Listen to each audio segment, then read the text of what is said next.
দুনিয়াতে আল্লাহ পাক কলব নামের আয়না দিয়ে দুনিয়ায় মানুষ পাঠাইছেন। এটা আয়নার মতো পরিষ্কার।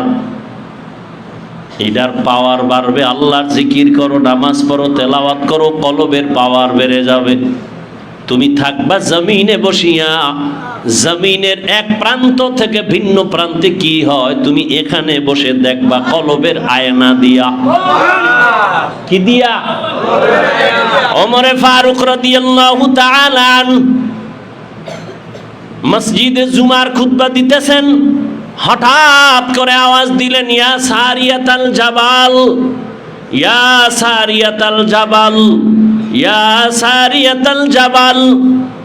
ও সারিয়া পাহাড়, ও সারিয়া পাহাড়, সারিয়া পাহাড়।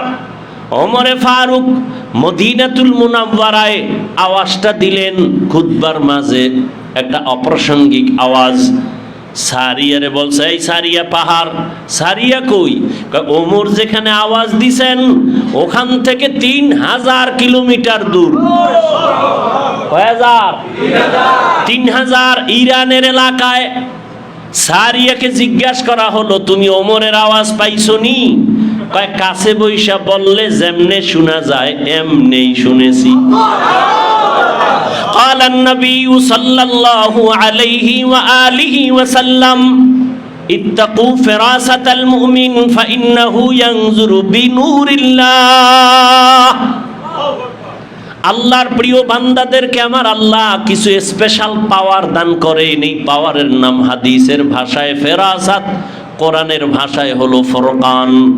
এই পাওয়ার কেমন বলে? আল্লাহ নূরের একটা পাওয়ার দান করেন, বান্দা ওই নূরের আলো দিয়া জমিনের এক প্রান্ত থেকে অপর প্রান্ত সব দেখতে পায়। এই পাওয়ার আল্লাহ সবাইকে দেয় না। কলবের পাওয়ার।